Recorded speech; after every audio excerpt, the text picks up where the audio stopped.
Good morning, everybody, and welcome to this morning's panel at the United Nations Small Island Developing States Conference. My name is Professor Sapna Sharma, and I will be your host today. I am the Academic Director of the UNiTAR Global Water Academy and a professor in the Department of Biology at York University in Toronto, Canada. We are pleased to offer translation for this event and all future events via the built-in closed captioning tool in the Zoom ribbon. Please use the tool ribbon below to access the translation in whichever language works well for you. Thank you to so many of you for joining us from all over the world. We have over 85 countries represented in our audience today. We are thrilled that you are here to participate in our UNiTAR Global Water Academy panel. I would also like to thank the many people who have agreed to share their local water stories with us. My team of students at York University will be contacting you over the summer to learn more from you and to ultimately share some of your water experiences on our online platform. You can visit our UNiTAR Global Water Academy online platform at www.globalwateracademy.org. I would also like to take a moment to acknowledge our partners today for this event across York University, UNiTAR, Nova School of Business, and our panelists from the University of British Columbia, University of Delaware, and the International Water and Sanitation Center. I would also like to take a moment to thank all of the people from York University and UNiTAR, in particular, Mr. Stephen Joyce and Dr. Richard Vogt, who have been working tirelessly behind the scenes for all of their incredible support for this event. Next slide, please. Before we begin, I would like to begin our session with a land acknowledgement. As this town hall is virtual and we are not all gathered in the same space, I recognize that this land acknowledgement might not be for the territory that you are currently on. We ask that if this is the case, you take the responsibility to acknowledge the traditional territory you are on and the current treaty holders. You can learn more about the Indigenous communities in your community by visiting native-land.ca. As a member of York University, I recognize that many Indigenous nations have longstanding relationships with the territories upon which York University campuses are located that precede the establishment of York University. York University acknowledges its presence on the traditional territory of many Indigenous nations. The area known as Takaranto has been caretaken by the Anishinaabe Nation, the Haudenosaunee Confederacy, and the Huron-Wendat. It is now home to many First Nation, Inuit, and Métis community. We acknowledge the current treaty holders, the Mississaugas of the Credit First Nation. The territory is subject of the Dish with One Spoon Wampum Belt Covenant, an agreement to peaceably share and care for the Great Lakes region. Because I'm a scientist, I wanted to share some recent climate data with you. We know that climate change is contributing to warming air temperatures around the globe. For example, in 2023, global air temperatures were 1.48 degrees Celsius above pre-industrial levels. You may remember that at COP28 in December 2023, governments agreed to increase ambitions of their national climate commitments to limit air temperature increases to 1.5 degrees Celsius, so approximately to the levels that we're experiencing now. In addition, precipitation patterns are changing. Some regions are experiencing persistent long-term drought, whereas others are experiencing wetter conditions. At the same time, extreme events are becoming more common with increased frequency and intensity of storms and heat waves around the world. Here in this figure, you can see weekly sea surface temperatures from the Caribbean Sea. In gray, we have annual weekly data from 1981 to present, whereas the red line is the 1991 to 2020 average. Climate scientists tend to use 30 to 50-year averages, what we call normals, and the reason we do that is to remove the interannual variation that could be attributed to weather. But what you can see is in May 2024, sea surface temperatures are higher than any other year in the last 45 years, with sea surface temperatures approaching 85 Fahrenheit, which translates to over 29 degrees Celsius. Well, why do sea surface temperatures matter? Well, for a variety of reasons. But once sea surface temperatures exceed 28 degrees Celsius, fully formed hurricanes are more likely to undergo periods of rapid intensification, especially when wind shear isn't strong. And this brings me to our panel today. Next slide, please. Specifically focusing on the impacts of climate change on island economies. The important thing to note about economies of small island developing states is that they're especially vulnerable owing to their small sizes, remoteness, freshwater scarcity, and high susceptibility to extreme climatic events and global economic markets. Next slide, please. Today, we have assembled an inspiring group of panelists who are dedicating their life's work to leaving the world a better place. During this panel, we hope to further explore economic considerations in islands, but also offer solutions and pathways forward. We welcome you to use the question and answer function in your Zoom toolbar to pose questions to us during the panel discussion as the speakers provide their remarks.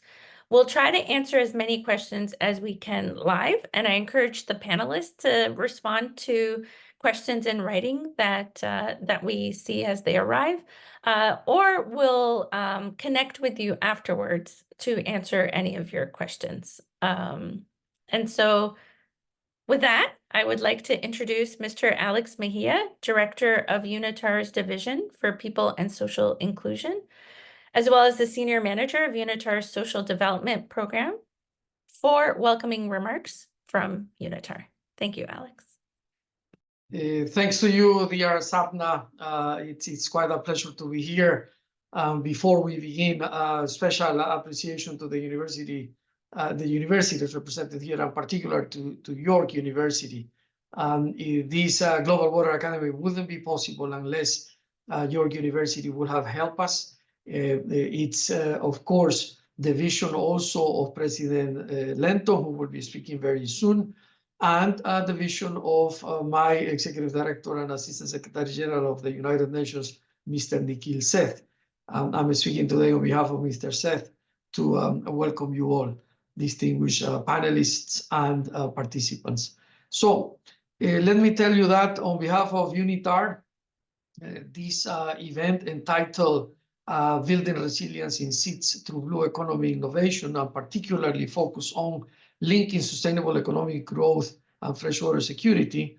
It's an important effort, an important dialogue that will be recorded and then, of course, further disseminated too. So to all the participants that are with us here today, our sincere appreciation for the hour and a half that you will be giving us. As we focus on the importance of this event, we want to express also our appreciation, particularly to Dr. Sapna Sharma, who is the engine behind all these things that we do. Dear Sapna, thank you for bringing us together. Now, very shortly, because this is happening as a side event in the framework of the SIDS 4 conference happening in Antigua and Barbuda. My colleague, Ms. Marion Barthelemy, who is also a division director at UNiTAR, after President Lenton give us proper inaugural remarks, will be taking the floor to give us some comments from the floor. She's on the ground in Barbuda about the importance of this SIDS 4 conference. But before that, let me simply tell you that, again, in linking sustainable economic growth and freshwater security, we have to remember that this evolving world where the climate crisis continues to threaten the livelihood of nations around the globe SIDS, small island development states, are faced with unique challenges and are more and more susceptible to global economic fluctuations. In particular, the reliance on freshwater security is essential for various economic activities such as agriculture, tourism, and industry in small island development states. These are vital areas of the economic growth of these nations and affect also the overall population. Ensuring a stable and reliable supply of freshwater resources is indeed crucial for sustaining economic development and reducing dependency on external aid and other resources. Finally, I wanted to tell you that in regards to freshwater scarcity, SIDS are disproportionately affected by climate change, as we all know. We are seeing how sea water level rise as natural disasters increase their occurrence, and are directly disrupting water systems, leading to shortages, contamination, and infrastructure damage. These rising sea levels can lead to saltwater intrusion into freshwater sources, further exacerbating scarcity issues where desalination resources are limited. Freshwater scarcity then amplifies existing vulnerabilities, and disruptions to water systems can have cascading economic effects, impacting sectors like agriculture, tourism, and fisheries. It's from this perspective that we remain committed to this Global Water Academy and to anything and everything that we can do with York University and other academic partners to indeed build capacity and raise awareness about these challenges. Last but not least, I want to also recognize the support of the government of the Dominican Republic, duly represented here today by a senior official that we will be introducing very soon, because the Dominican Republic indeed is also one of the nations affected. So with that, and speaking on behalf of United Nations Assistant Secretary General Nikhil Seth, allow me on behalf of UNiTAR again to welcome you all, and now to offer the floor to President Rhonda Lenton, President of York University and co-chair of the UNiTAR Global Water Academy. President Lenton, it's a pleasure to have you here with us. Thank you so much. I really appreciate that. Good afternoon, everyone. Bonjour and bonjour. It's an absolute pleasure to join you today for this critically important conference and to witness the launch of a new plan of action for the world's small island developing states. Today's event will lead to discussions of some of the most pressing issues of our time: water scarcity, climate change, and sustainable economic growth. I would like to take a moment to acknowledge the UNiTAR team, whose invaluable partnership has helped launch both CFAL York. This was the first center in Canada to join UNiTAR's global training network, and also, of course, the UNiTAR Global Water Academy. I would also very much like to acknowledge our colleague, Sapna Sharma, a talented professor in York University's Faculty of Science, a York Research Chair, and the Water Academy's inaugural director.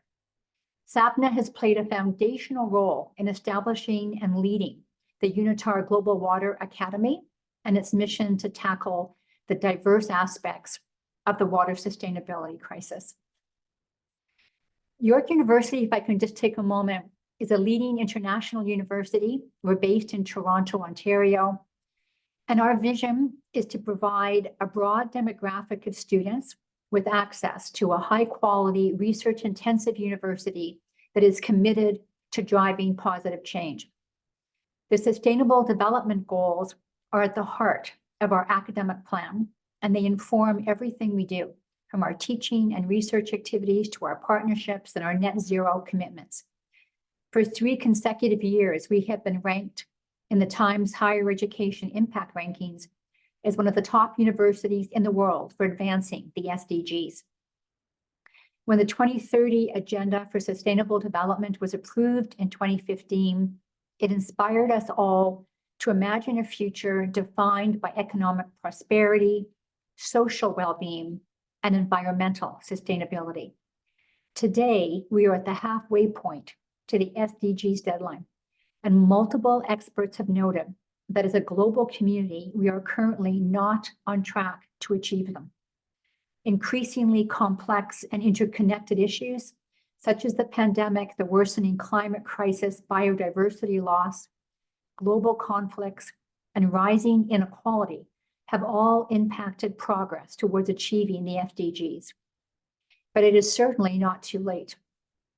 To reach the UN's targets, we will not only need to work 4 times faster, but also more collaboratively, especially for SDG 6, to ensure availability and sustainable management of water and sanitation for all, which represents one of the most urgent and fundamental needs of our communities.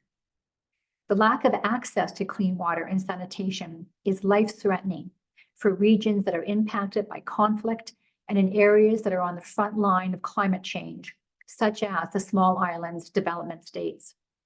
But in reality, if even one country or a part of the world is impacted by the water sustainability crisis, it impacts us all.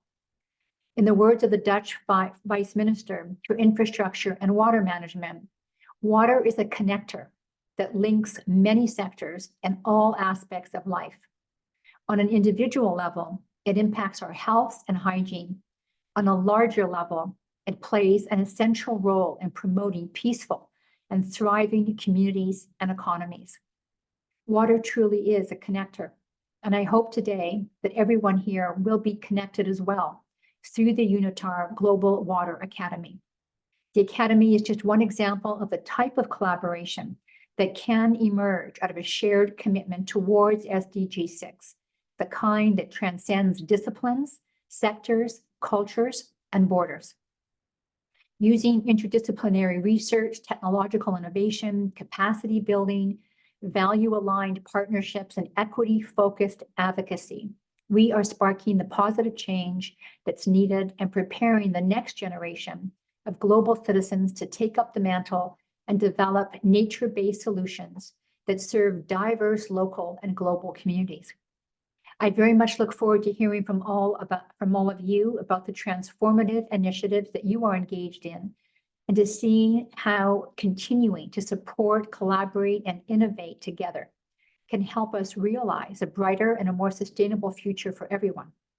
Thank you so much. Merci, miigwech.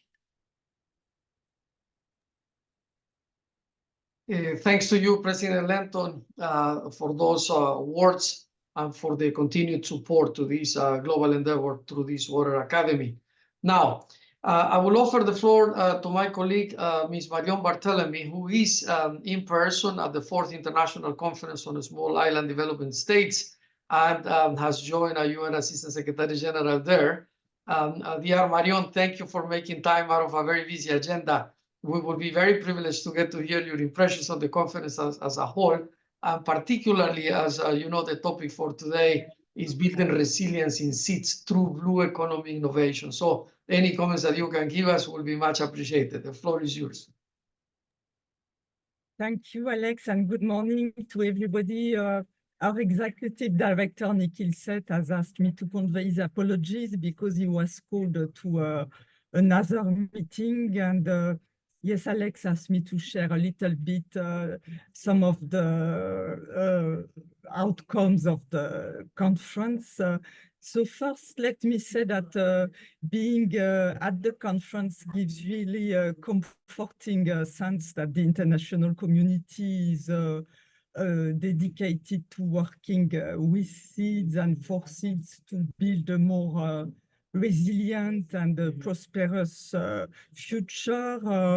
The plenary, the side events, special events, you know, are brimming with new ideas, important commitments are voiced in the plenary. There is a large presence of civil society with about 500 participants out of 2,000 or 2,500, and the private sector is also very much present. At the same time, that's my second point, there is the feeling that the challenges of SIDS have really moved to the next level, and they are more than ever existential in nature.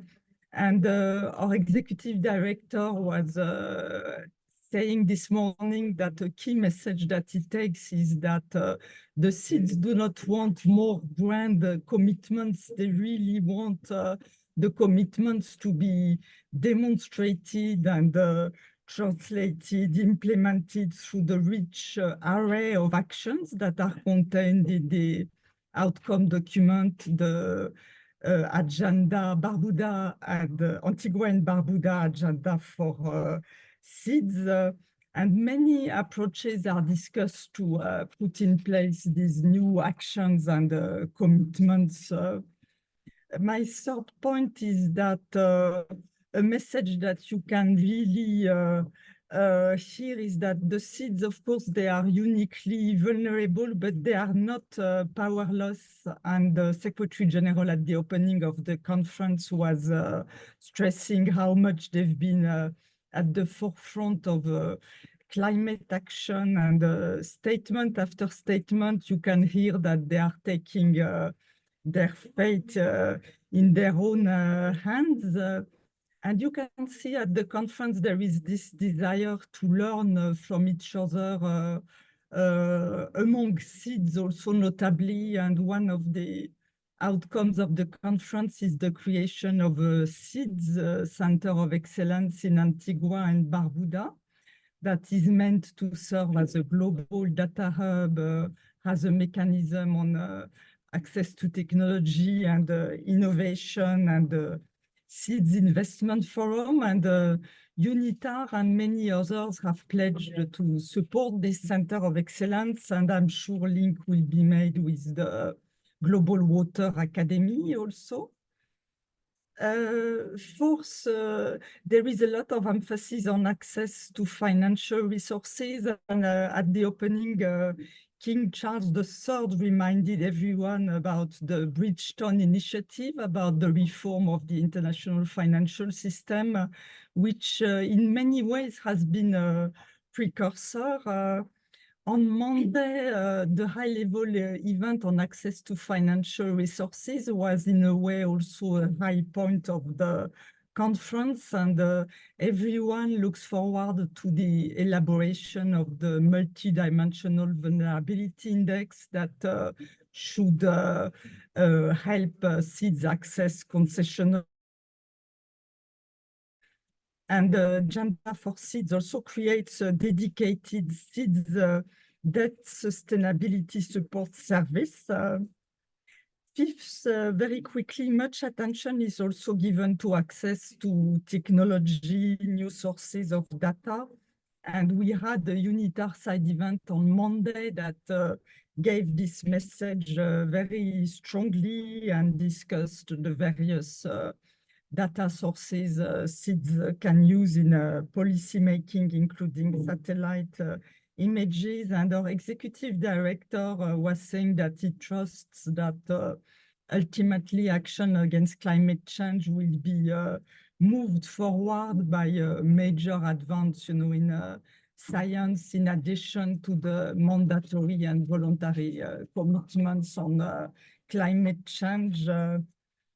My sixth point is more specifically on the side event, because a lot of attention is given to water security, and the Antigua and Barbuda Agenda for SIDS renews the commitment to integrated water management. So this includes an array of actions ranging from laws and capacity development to building infrastructure that ensures resilient access to potable water, sanitation, and that also ensures the treatment of wastewater. And this concept of integrated water management, it reflects an approach that's very much at the heart of the implementation of the Sustainable Development Goals and 2030 Agenda for Sustainable Development.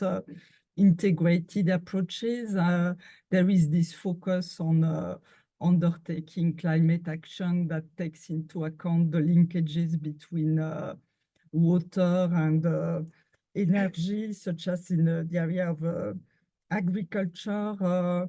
Integrated water management, the message is also that it should leave no one behind and look at gender equality and the needs of the most vulnerable people, such as people with disability and the poor. And this is another sense that the conference gives, that those shouldn't be left behind, and there are special events on gender equality, children and youth.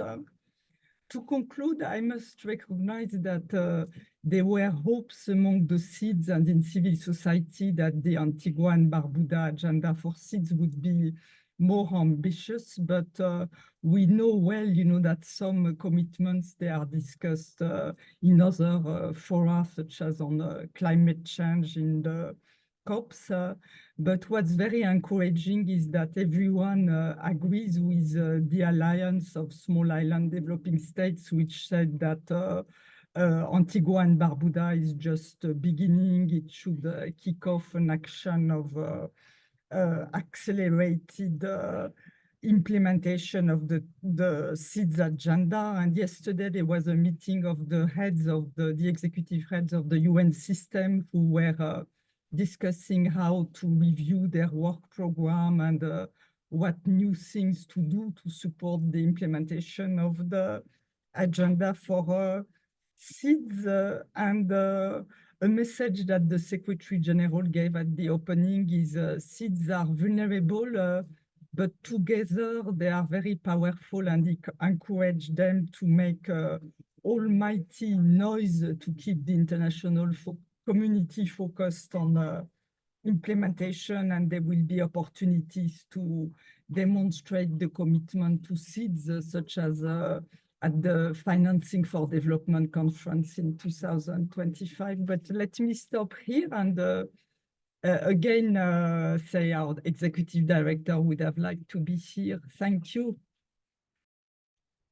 Thanks to you, dear Marion, our colleague Marion Barthelemy, Director for Agenda 2030 and for our United Nations Satellite Center on the ground in Antigua and Barbuda.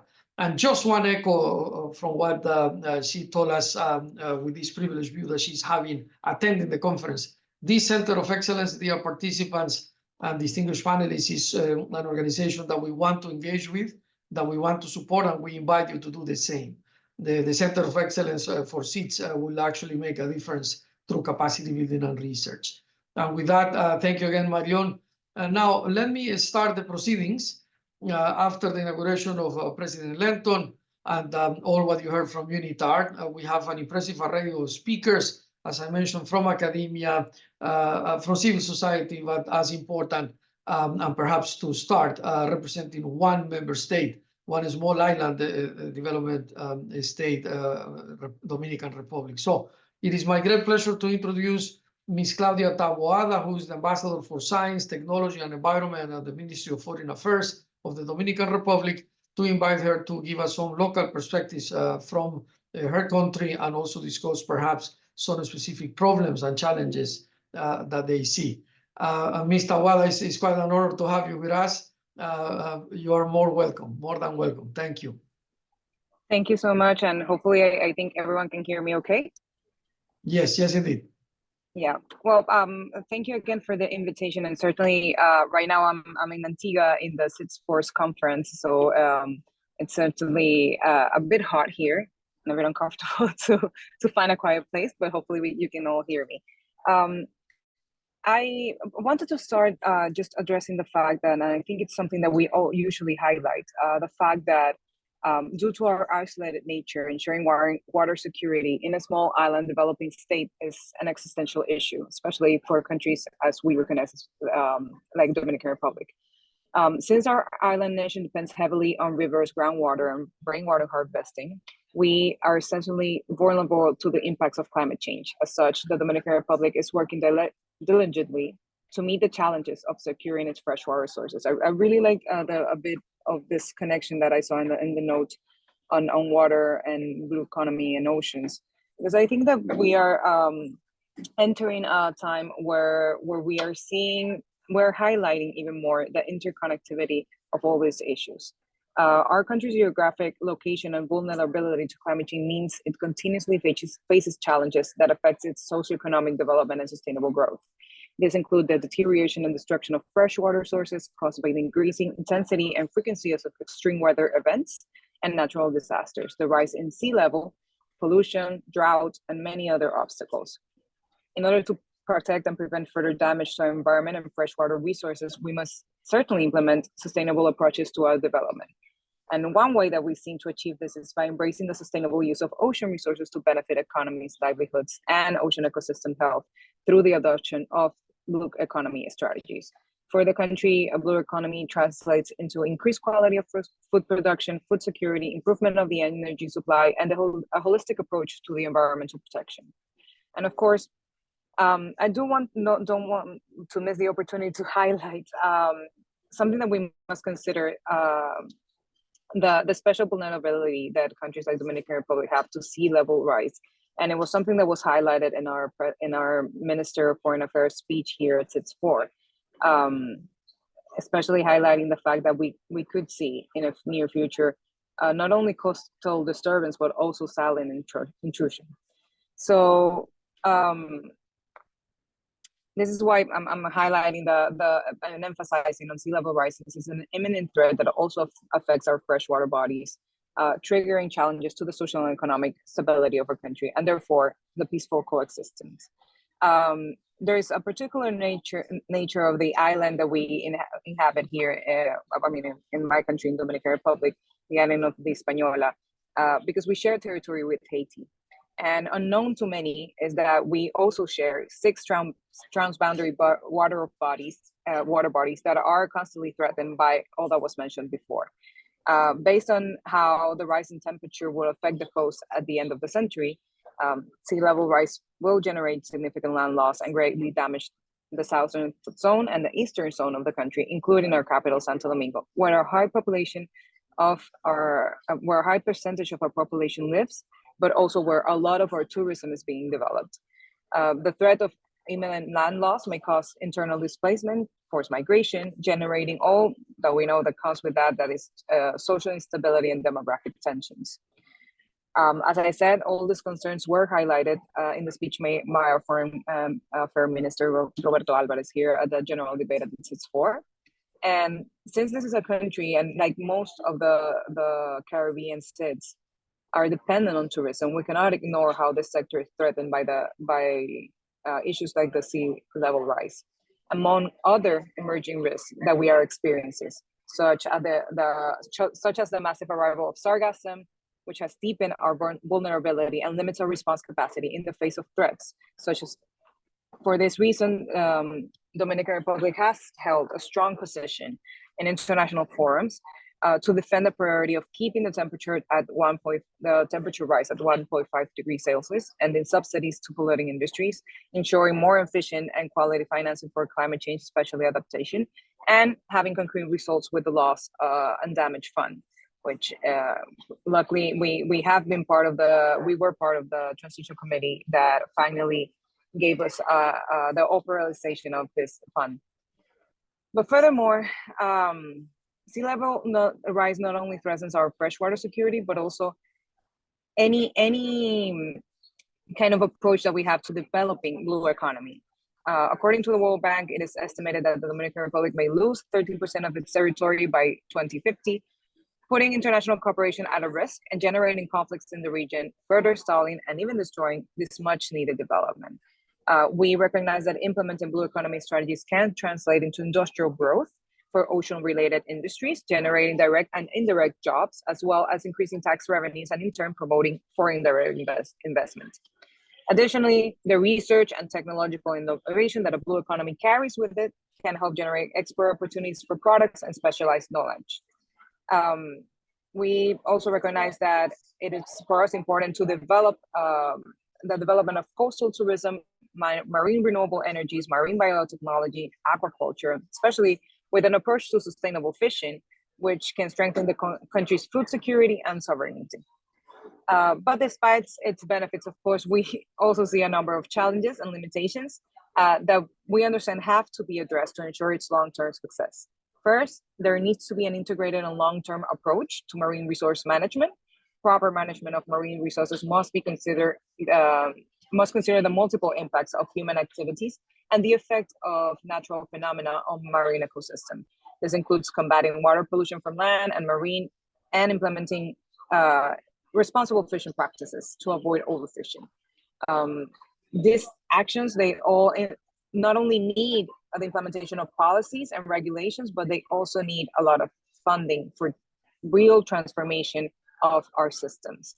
And it's essential for us as well to establish a strong governance at different levels, starting from local communities, local governments, and going up to governments, business, nonprofit organizations, which we've always had a very holistic view on how it should be approached. And finally, we understand that blue economy must be inclusive and equitable, benefiting all stakeholders, especially when it comes to coastal communities. And for this, we also see that when we see with a lot of positive possible results, the fact that we are generating so much traction, having a full year, and we'll be coming from 2 years from this, talking about oceans, talking about the relation that it has, ocean health, and the preservation of our biodiversity, marine biodiversity, when it comes to economic growth, when it comes to securing other aspects of our nature, considering the importance that oceans have for environmental protection. So I'm not a person to speak for very long, but certainly just want to close just saying that we recognize that time for action. We have always been saying in multilateral forum that the time for action is now. But I do think that, and maybe share a bit of what we've seen here at SIDS4, is the fact that we've seen a lot of more concrete proposals for a way forward. And in a holistic manner, in an integral way, so that we can see the interconnection of all these topics. Thank you again, Alex, especially for the opportunity to be here, and hopefully we can continue collaborating in spaces like this. Thanks to you, Excellency. Thank you for giving us those remarks, rather holistic, and also for highlighting how a country like the Dominican Republic actually sees these challenges. So we will pass now to the second component of this most excellent side event. And before I pass the microphone to my colleague Sapna Sharma, who will moderate the rest, and then will give us some concluding remarks, I simply want to tell you, dear participants, that we are delighted to have very distinguished and prestigious academicians from the University of British Columbia, the University of Delaware, York University, of course, and also a non-governmental organization that we certainly respect in IRC WASH, working, I believe, in at least 8 countries, benefiting more than 3 million people. It's quite a pleasure to see how this panel will evolve. So with that, again, on behalf of UNiTAR, thank you for allowing us to be part of this first part. And from this point on, our colleague Sapna Sharma chairs this event. Dear Sapna, the floor is yours. Thank you so much, Alex. And thank you to everyone thus far for your very enlightening and also positive remarks where we're headed in the future for small island developing states. And I think, so moving forward, we're going to reach our second part of our session today. And first, I'm delighted to welcome Professor William Chung, a professor and the director of the Institute for the Oceans and Fisheries at the University of British Columbia. He's a Canada Research Chair in Ocean Sustainability and Global Change. And I think he will really highlight some of those important steps that Claudia just mentioned about the integrated long-term approach to marine resource management and climate change effects in his panel presentation. So thank you, William, for joining us, and I will pass the floor to you. Thank you so much, Sapna. Can you see my screen okay? Yep, it looks great. Okay, thank you so much. So my name is William Chung. I'm a professor and director at the Institute for the Oceans and Fisheries at the University of British Columbia. Before I start, I want to acknowledge that I'm speaking on the traditional, ancestral, and unceded territory of the Musqueam people, where I'm currently working and living here. I'm based in the Vancouver campus of UBC. So today, as Sapna said, I would be focusing on looking at the ocean part of the blue economy, particularly focusing on the challenges that are associated with the nexus of the oceans in providing food while meeting climate change challenges, as well as supporting biodiversity conservation. I will spend some of the time at the beginning of my talk to talk about some of the challenges, particularly with the SIDS that are facing under climate change in the ocean blue economy. And then at the end, I would talk about some of the potential opportunities and pathways that can help with addressing these food, climate, and biodiversity nexus, with a particular focus on some of the nature-based solutions for the oceans as well. So as previous speakers have already really highlighted succinctly, that the human well-beings in SIDS are really dependent on the environment and the oceans. It is dependent on marine biodiversity, marine ecosystems that support food, livelihood, and cultures across different SIDS nations and communities in the world. And the oceans is also an important component of moderating climate. It absorbs more than 20% of the carbon dioxide that we emitted, as well as more than 90% of the excess heat that we generated from human activities. So without the oceans, the marine ecosystems and the dependent human communities would not be able to survive. However, as also highlighted before, that the ocean's capacity to support biodiversity and human well-being are being challenged. We know that there are already existing threats from human activities such as overexploitations, pollutions, habitat change, invasive species in areas across SIDS that are challenging marine ecosystems, marine biodiversity in providing these essential services for the dependent human communities. At the same time, although the oceans are doing a big job in climate moderations, but at the same time, it is also suffering from various changes in ocean conditions. We talked about previously a lot about ocean warming and sea level rises. But in addition to that, we are also seeing ocean deoxygenations and ocean acidification that have direct and indirect impacts on both biodiversity as well as dependent human communities in SIDS. And just to highlight the importance of the oceans for SIDS, for people in SIDS, living in SIDS, this is an example from the capture fisheries side. This is based on this is a figure that shows the total fisheries productions or catches through capture fisheries in SIDS across the oceans. You can see that the overall fisheries catches are contributing to around 3.6 million tons of biomass as fisheries catches, and contributing, which is amounted to around $6.3 billion US per year in 2019 values. And the catches has been increasing in general since the 1950s.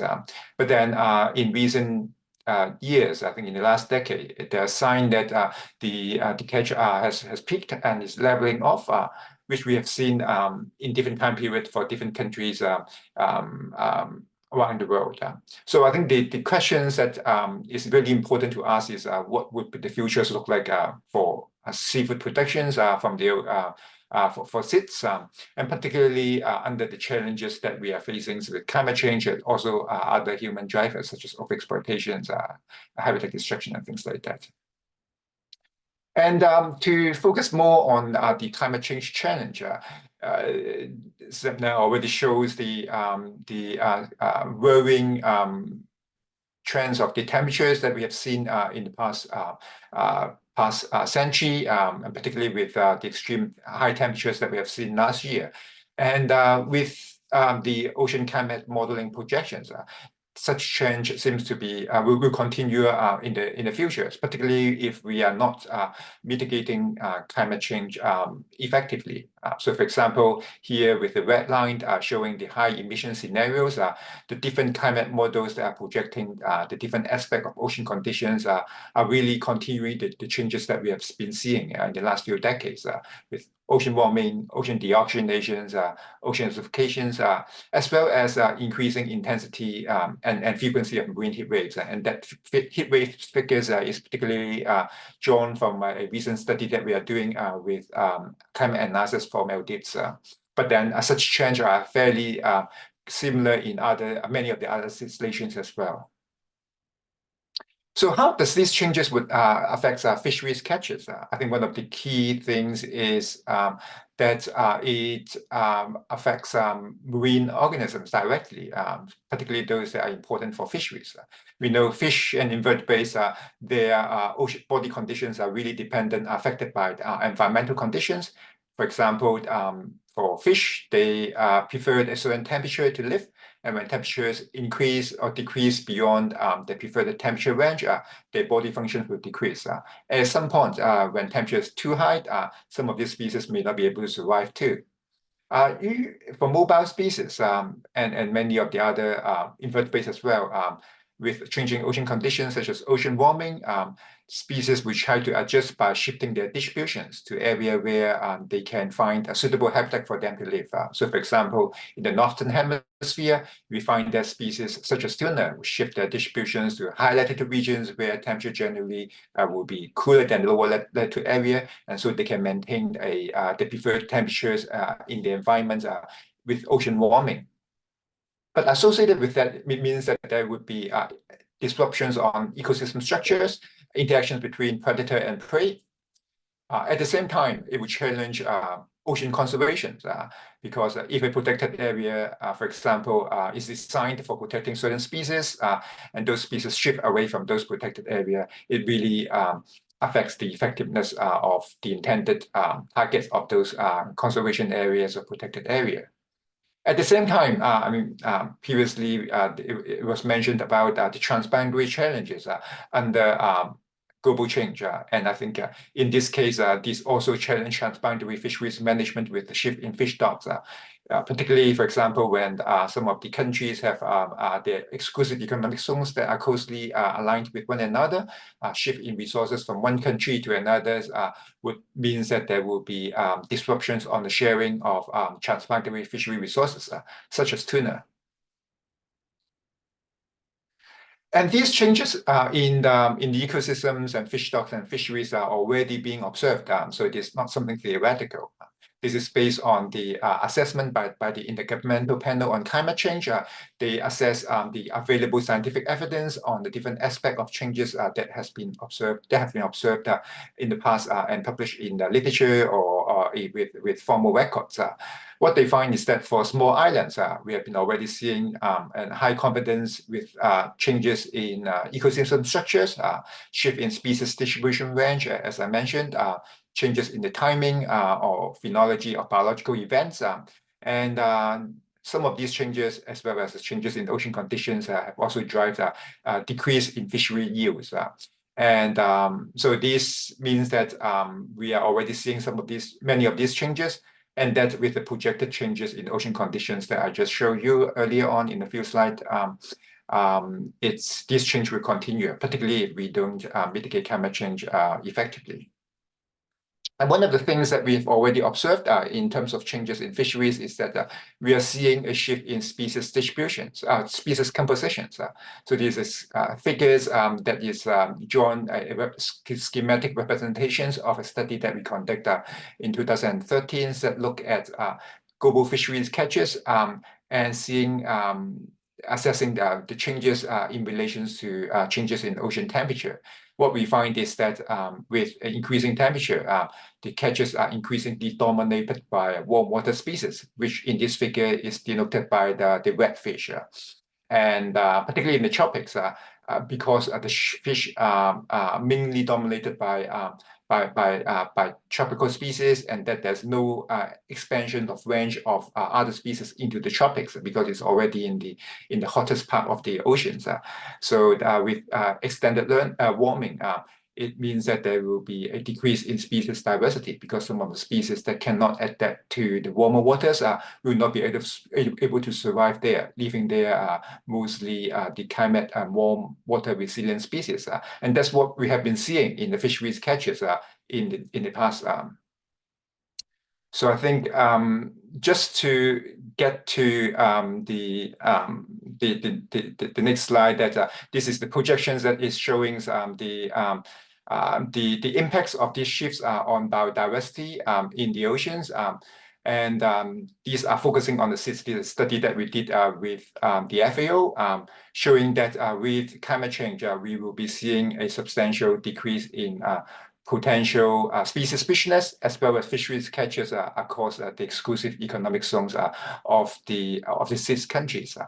And because I'm running out of time, I see Sapna is already showing her video. I want to show you the last slide, talk about the potential solution pathway that we really need to integrate solution pathway that come across the interactions between food security, biodiversity conservations, and climate change, and that provide equitable and sustainable ocean futures.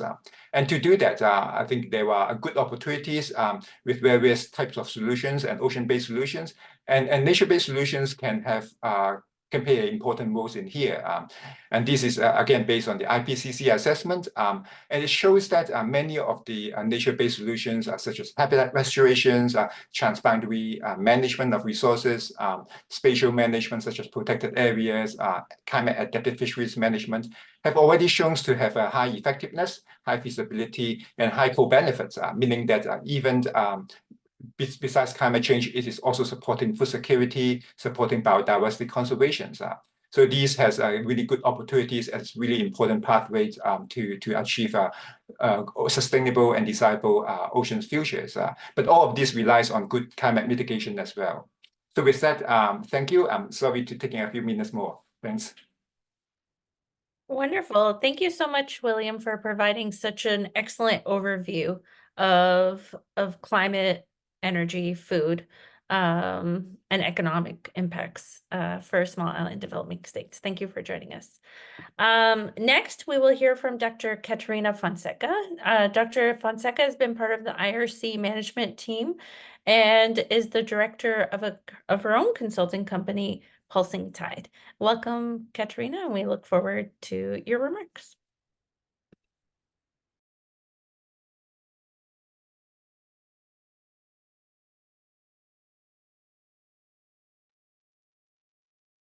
Good morning, good afternoon, everyone. Thank you so much for having me.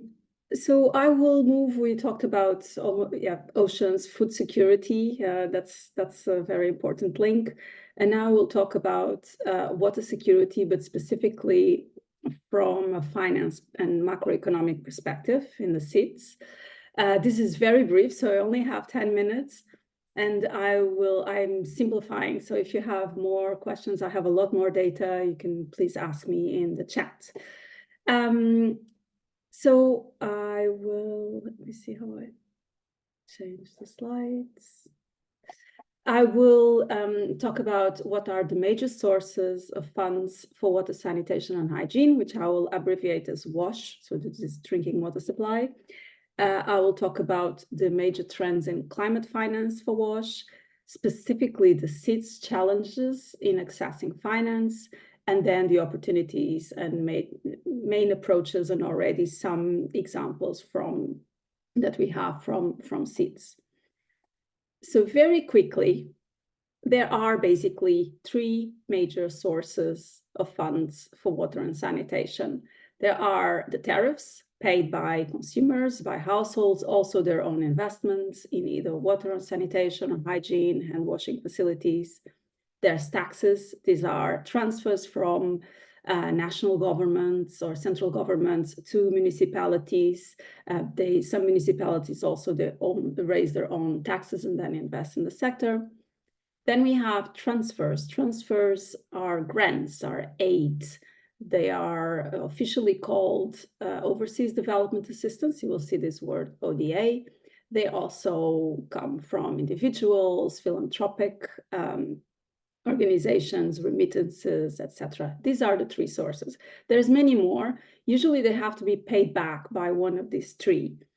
So while the countries don't have money to pay for water and sanitation, they might incur, also households, not just countries, into repayable financing. These are loans. We have two types of loans. You have commercial finance. These are loans at normal market rates, very short periods for repayments.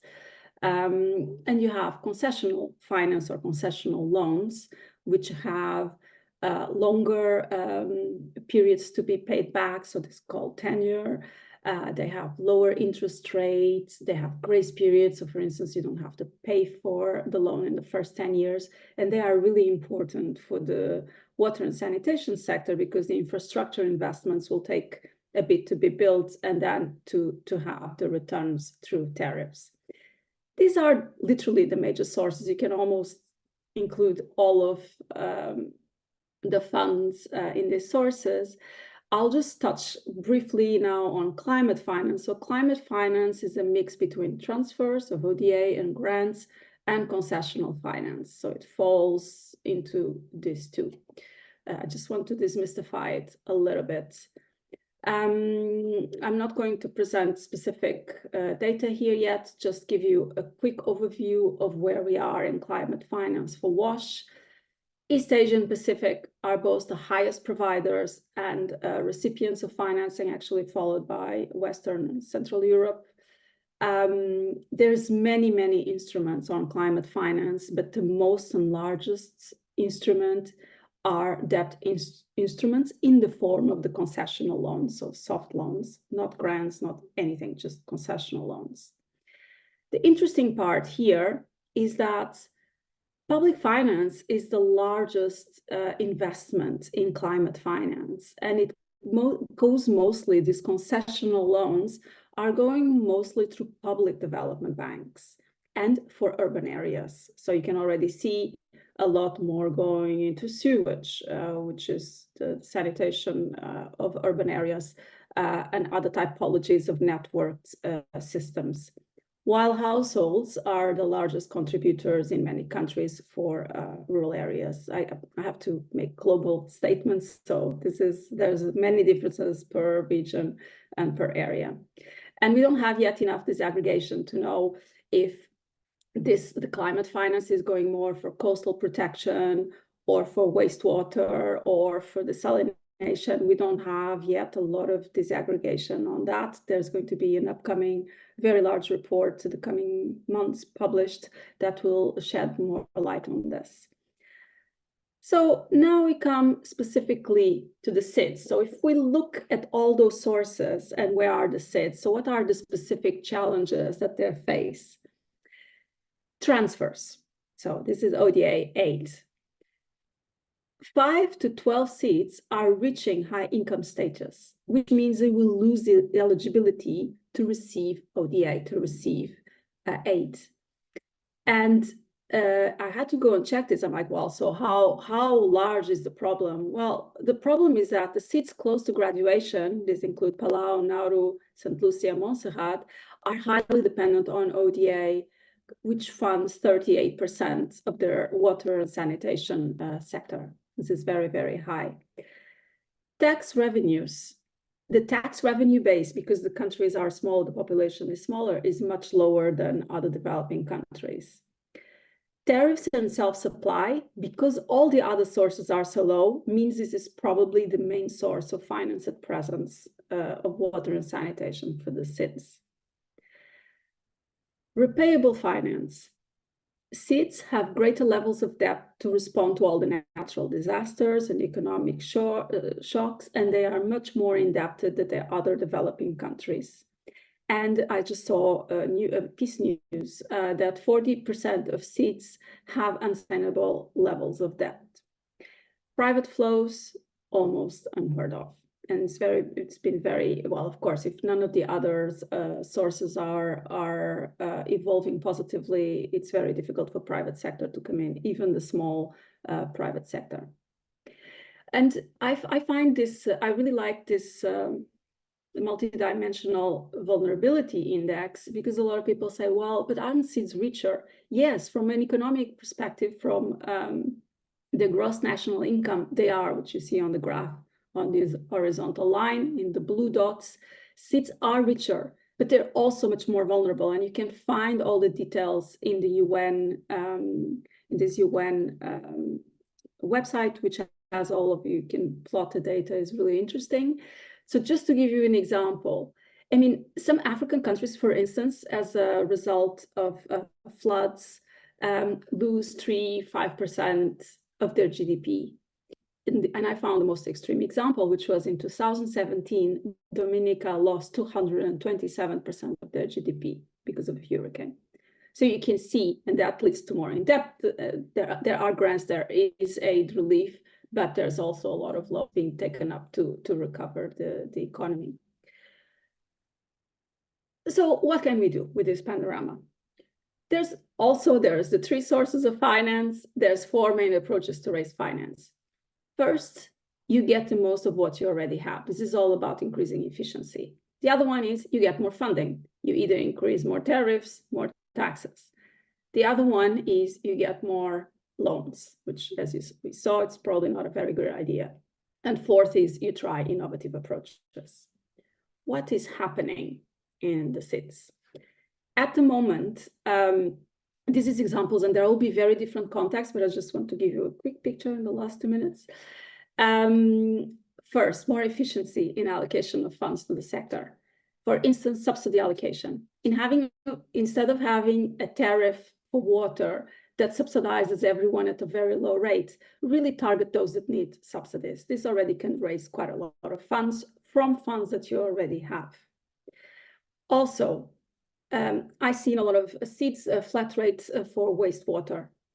Why don't we make it more fair? And some of the hotels or the industries pay volumetrically for their wastewater discharges. I mean, there's a lot of things that can be done on the efficiency. Second one, more funds, access more climate funds. Noting that within the 4 years, 2016 and 2020, actually SIDS paid the debt 18 times more than what they received in climate finance. So there's some data that is showing quite some unfairness and in access to some funds. Increase the tax base. The tax base for consumers might be, the band might be very small, but maybe through industries, through wastewater discharges, which was done, for instance, in a couple of countries. Then we have the issues of the loan. So I will definitely not recommend more loans, except developing local currency loans. So instead of loans that give us fluctuations and make debt very dependent on interest rates, to have more local currency for very different type of companies. So very micro or medium-term companies. They don't have to be all very large companies and very large loans. And also creating incentives for these smaller businesses. For instance, you might think pit latrine emptiers or transport of waste, small decentralized wastewater treatment plants. I mean, there's many, many examples depending on the country. And then if we talk about getting large amounts of funds and innovative approaches, we have the blue bonds in the Seychelles and Barbados. So this is government debt, which goes specifically for investing in nature-based solutions or better environment, coastal protection. And more recently, the debt for nature swaps. Seychelles was the first, Barbados, Belize are some examples. So basically, you renegotiate your debt, you start paying less interest for the debt, and that difference between the debt being paid has to be reinvested in climate resilience, for instance.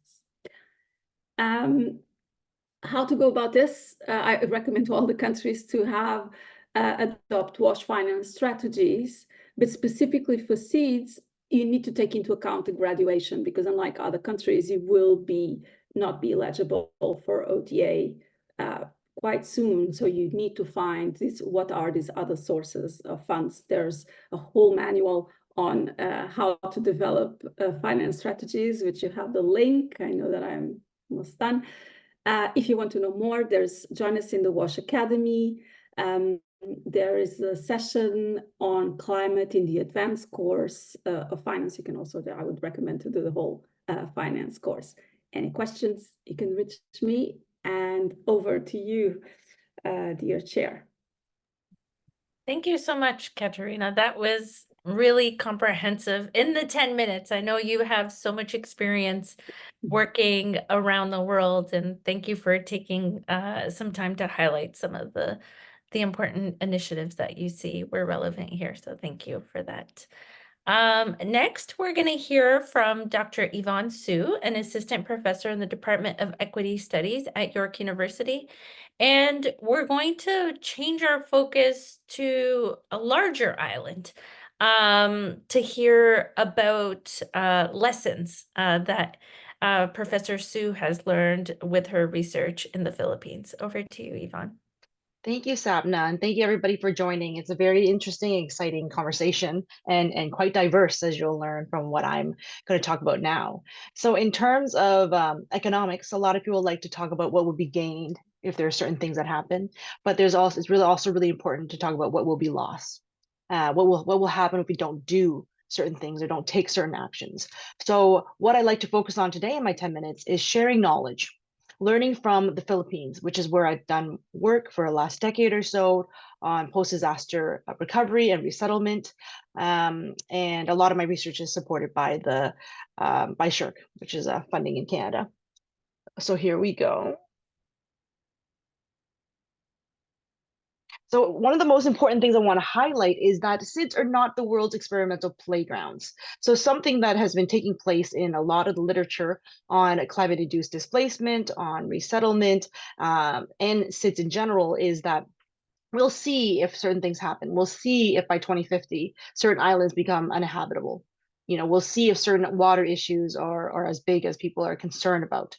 Well, I don't think it's quite fair to see them as an experiment or a lab to test certain things because they're at the forefront of the fight against climate change. I think we need to look at other countries, other islands that have already experienced a lot of the disproportionate challenges and consequences of climate change, and not put the disproportional pressure on SIDS, and again treat them as they are some type of experiment, and we can learn lessons from what happens to them. There are already lessons from other places that can be learned.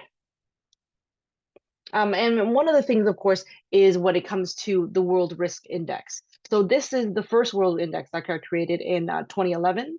And as you can see, Asia, Africa, certain parts of Latin America, but in particular, Vanuatu and other island states like Tonga and Tuvalu have had the highest disaster risk index year to year. Every year from 2011 to 2021, Vanuatu has been #1, as well as these other islands. So they are very high up there on disaster risk and exposure and vulnerability. But recently, from 2022 to 2023, the Philippines have taken the top spot as being the country with the highest disaster risk. And then just to illustrate how far or how worse things have gotten, this is what the index looks like in its coloring for 2023.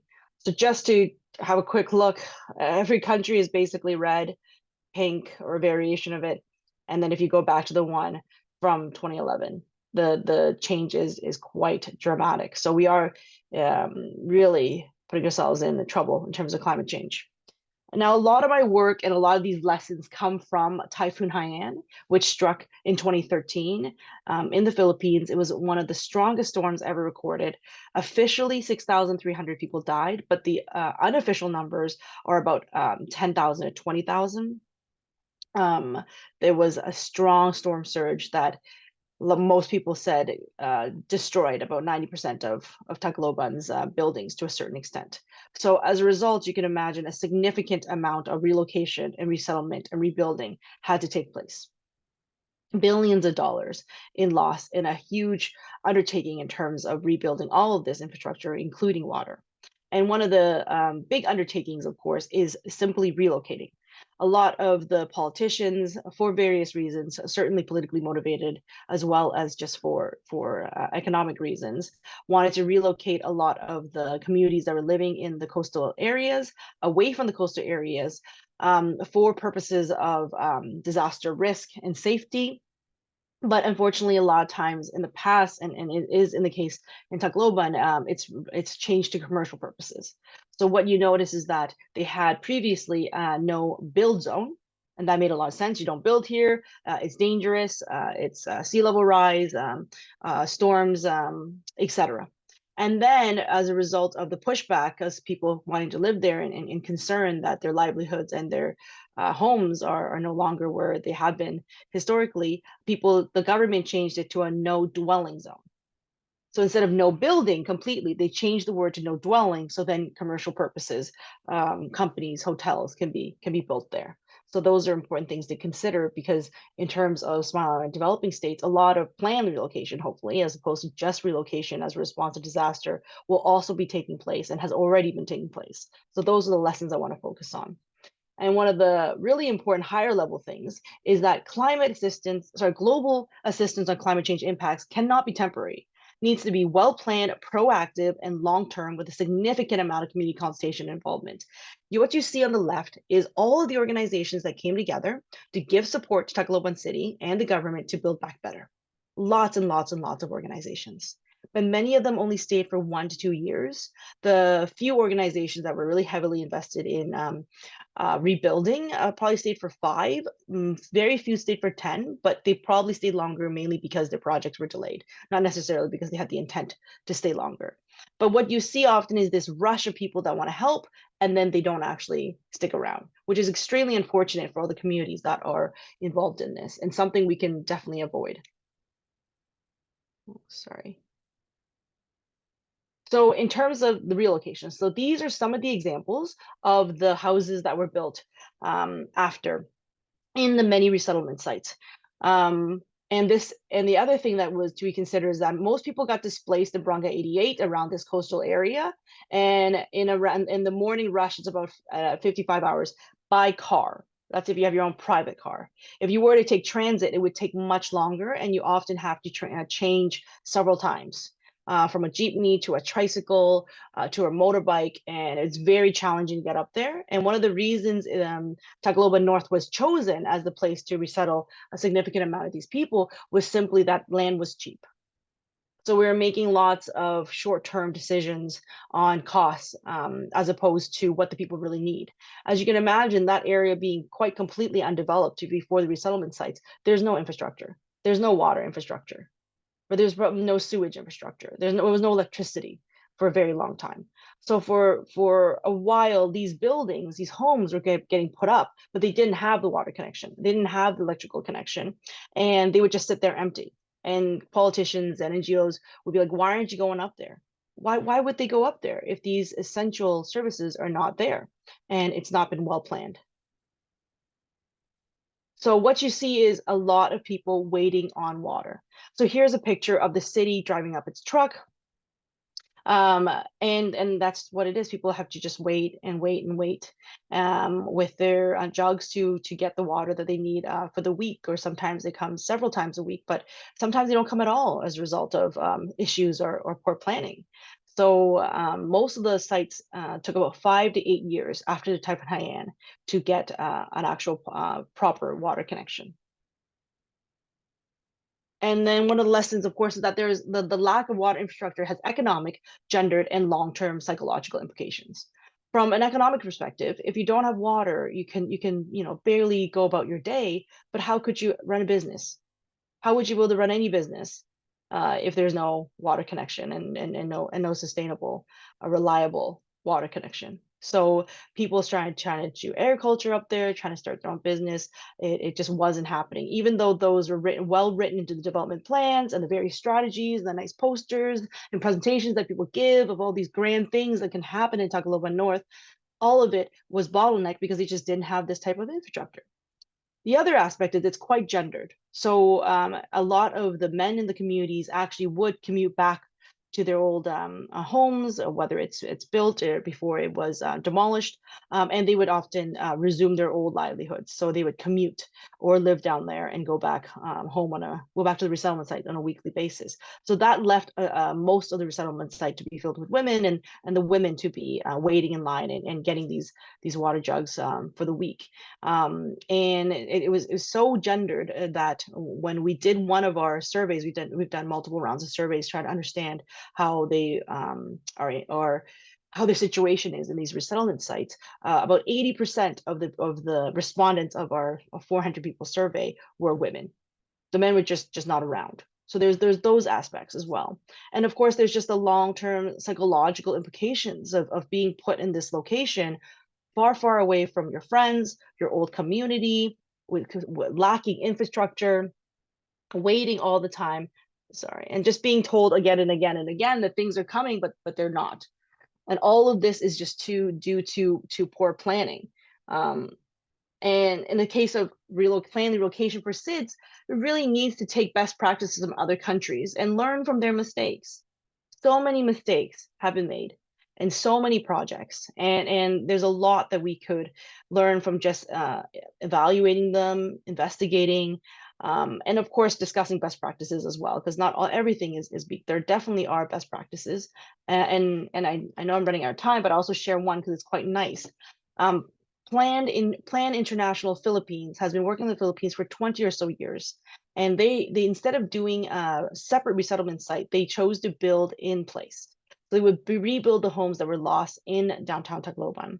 And one of the things is they had a child positive or child centric approach to rebuilding. So they brought the community together. They asked the community to choose who were the most vulnerable. And often the people that emerge from that are those with disabilities, and often invisible disabilities, widows, many invisible aspects that you wouldn't necessarily get just from doing an assessment on paper and knocking on doors or being in an office where people come in to talk to you. So the community was able to prioritize which groups or which households needed more help or needed a new home more. And then because of the child-centric approach, they actually got children to choose the colors to repaint the new homes. So their old community, which was completely destroyed by a typhoon, is going to get rebuilt in a way where the kids have some ownership. The school will be red, the homes will be green, etc. So that was quite beautiful, and that's a positive story. So I will conclude by saying that it's extremely important to have extensive and proactive community consultation and involvement. I think this is absolutely mandatory for any type of planned relocation that's going to happen in SIDS, and of course with the priority on water infrastructure. Okay, thank you, Sapna. Thank you so much, Yvonne. That was wonderful. I feel like we were all transported with you to the Philippines, and you really drew us in with the story. So thank you so much for your Thank you. Your engaging work and all of the important work that you do in this field. And lastly, we're going to hear from Professor Kalim Shah, who is an associate professor of energy and environmental policy at the Biden School of Public Policy at the University of Delaware. Thank you for joining us, Kalim. Hi, everyone. Thank you, Sapna. Colleagues, pleasure to be here. Thanks for the invitation. I will share my screen. And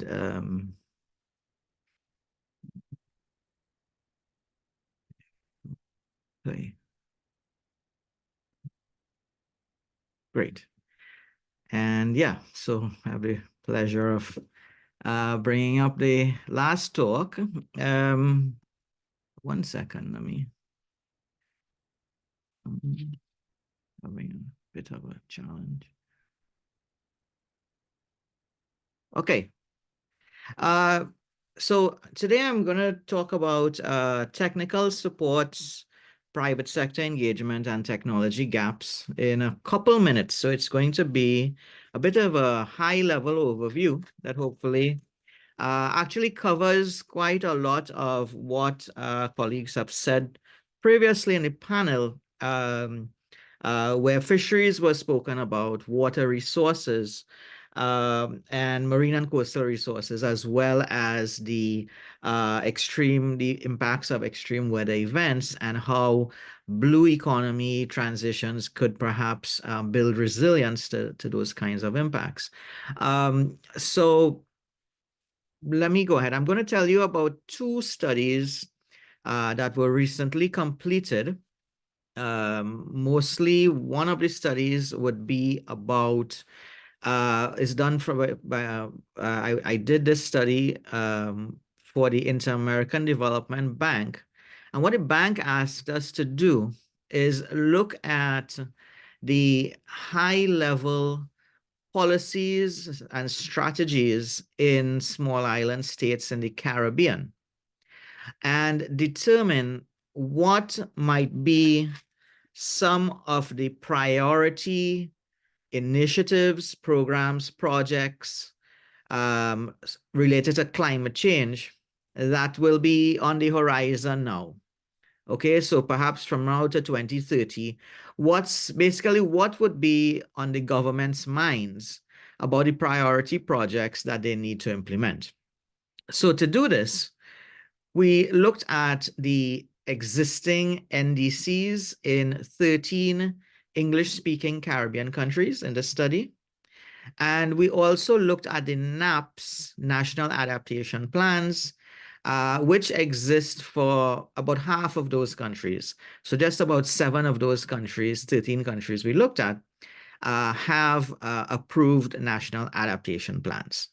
So in the hierarchy of government policy and planning with respect to climate actions, the NDCs and the NAPS are sort of the highest in that hierarchy. So in that sense, when we look at those documents, we're really looking at more firm commitments by the government as compared to, other kinds of donor strategies that governments sign on with and co-partnerships and so on, which may or may not, suffer from lack of implementation or lack of resources and so on. When governments declare activities, programs, projects in their NDCs and their NAPS, there's a little bit more certainty that there's resources that will go to its strategies and organization around that. So we asked governments between now and 2030, what kinds of projects are you looking to prioritize?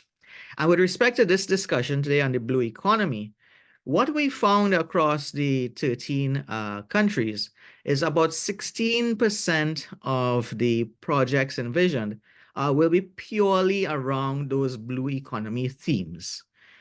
Fisheries, water resources, coastal and marine resources. What we find is another 21% of projects, so 244 initiatives across 13 countries were identified as priority climate action projects, right, by 13 governments. And about 21% of those were what we call blue-green economy type projects. So these are projects that are not really focused on blue or green economy per se, but they are meant to build fundamental institutional and capacity factors within government so that blue economy efforts and green economy efforts and anything else in between can have a proper foundation, a proper footing, resources, organization, structure, processes, administrative capacity, and so on, to prosper, to potentially be successful projects, all right? So what we do see still, and this is sort of an interesting reality, is that across these 13 countries, a lot of the NDC commitments, which are largely on the green economy side, there's a heavy mitigation versus adaptation component to the existing NDCs. And much of the NDCs have not been achieved yet. So in actual fact, what we see happening is a lot of the NDC intentions will continue to be prioritized, or they roll over into this next iteration over the next 5 years to have to happen, all right? So there is something of a tension between a newer, I would say, a more recent realization that the islands need to focus more heavily on adaptation issues and less so perhaps on mitigation, because obviously we're not heavy CO2 emitters in the global sense. But there's sort of that legacy overlaps. This is an interesting conundrum because of the limited finances that were talked about previously. All right. So that's one of the first interesting things that we see happening. There's growing interest in blue economy, in focusing more on adaptation and blue economy and less so on mitigation. But pretty much still, a lot of the investment is and still will roll under energy security, energy resilience, things of that nature, right? Green economy. So that's one of the first sort of challenges we have when we talk about building out blue economy as a development strategy. This sort of another piece of this is if we look exclusively at the 40, 44, 45 or so initiatives, blue economy initiatives, out of that, 244 initiatives that are priorities for these 13 countries, if we look at the 40 plus purely blue economy types projects, the objectives of governments tend to be to enhance environmental and sustainable practices within those specific blue economy sectors: fisheries, water resources, coastal and marine resource management, etc. Other objectives that governments have when they design projects are to reduce risk, build capacity, market development and entrepreneurship comes up in a lot of those project objectives as well. And then policy and regulatory framework. And then, several other pieces fit in there. So that's also an interesting finding of how these programs and projects that are on the priority list of these governments, what their objectives are structured to be. The second point I want to make from this Inter-American Development Bank study is we asked governments about the kinds of technical assistance supports that they need to build out blue economy initiatives. And if you look at this bar chart very quickly, you'll see that, of those 40 plus blue economy specific initiatives, there's a lot of discussion about infrastructure development assistance. So this falls again into sort of fisheries, harbors, ports, things of that nature that are needed, water resource infrastructure, right? Water quality, things of that nature. Followed closely by, and we could expect this, specific subject matter expertise that may not exist in those island jurisdictions that have to be brought in, or that sort of technical capacity has to be developed in-house, right? Data management. I think we spoke about the declaration in Antigua about the Center of Excellence for Data Management. So again, this comes high on the list of what governments say they need to build blue economy initiatives out: data management and analysis. This is followed by economic policy analysis assistance, technical assistance to do it, feasibility studies, project design, human resource development, institutional strengthening, etc. So as a second sort of food for thought I wanted to throw out. The third piece of this study was asking governments in these 13 countries about what kinds of technical assistance they need to bring in the private sector to work with them on blue economy initiatives, okay? So the kinds of technical assistance that they say they need would be they really want to know about best practices and the most leading edge innovations, particularly in other parts of the world or other contexts and so on, where they could adapt and apply those best practices and innovations with the private sector in their own jurisdictions. Other pieces that are important for these public-private partnerships in the blue economy space would be assistance with business development, business diversification. So here they talk quite a lot about things like mariculture and things of that nature. Grant and budget incentives and structuring those. Again, specific subject matter expertise, feasibility studies, finance sector development as well. And we spoke about earlier, our colleague spoke about the different kinds of finance structures that may exist, right? So again, another taste of what's on the minds of governments, where they really need assistance to bring the private sector in and build the blue economy.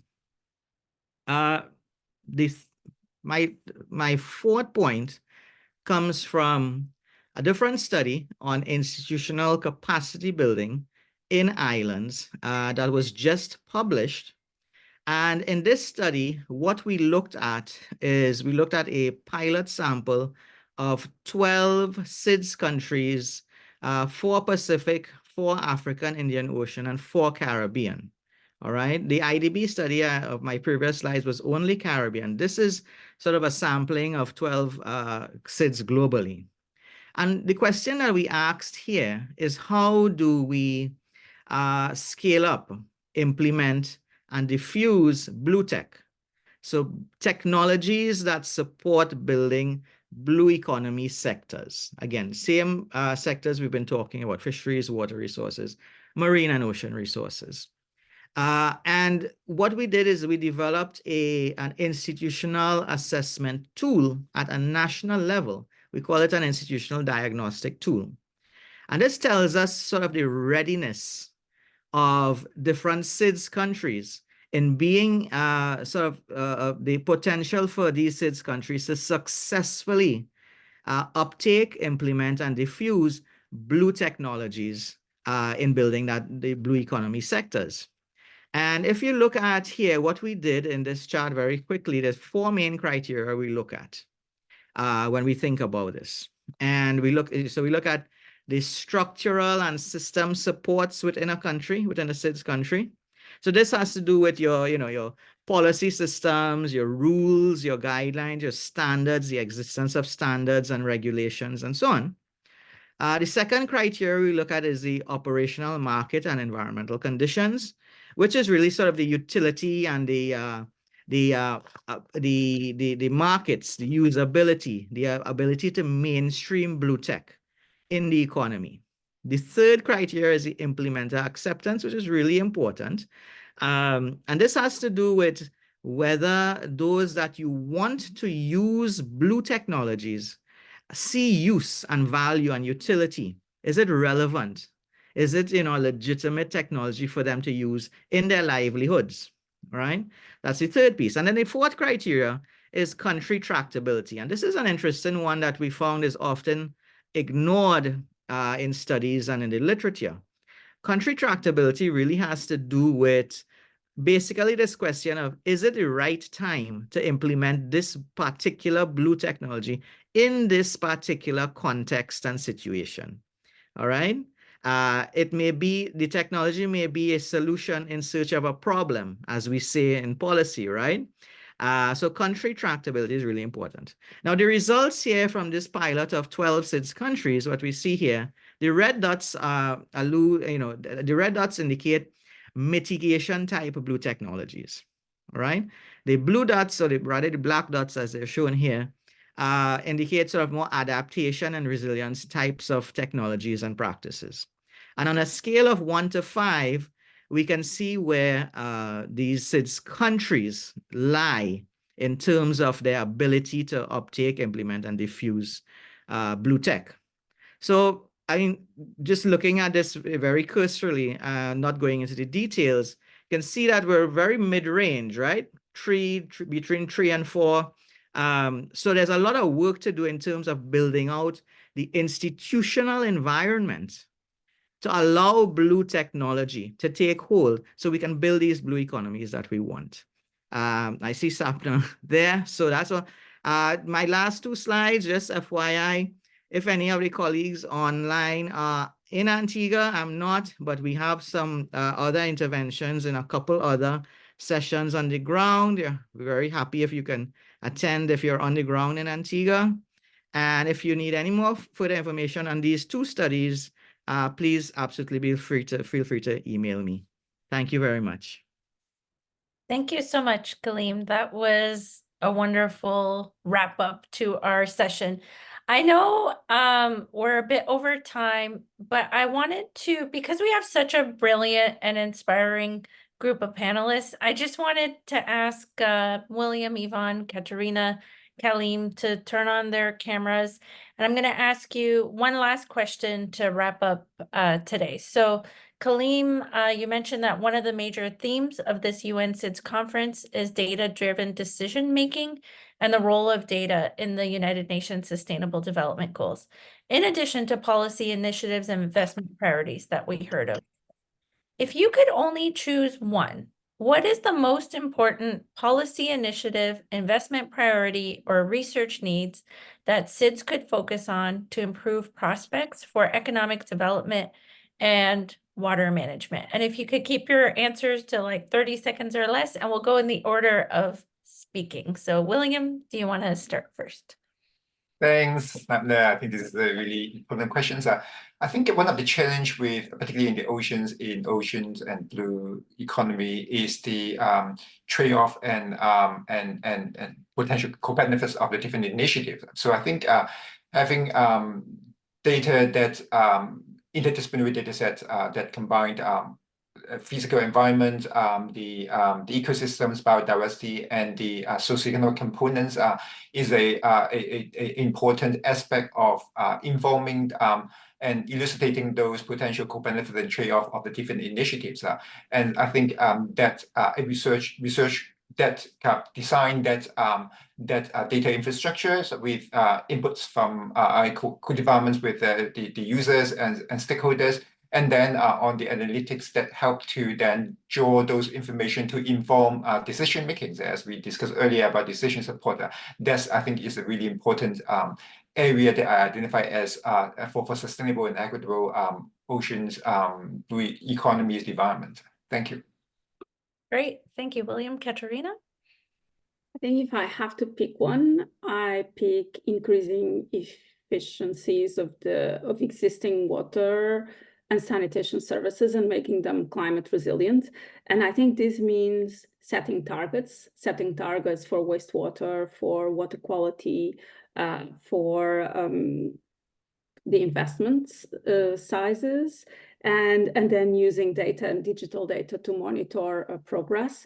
But I think it's also really important that this is done in a multi-sectoral way. And I really liked Dr. Shah Blue Economy national plans. I think that's a really great way to bring all of this together in all these sectors that we've been discussing today.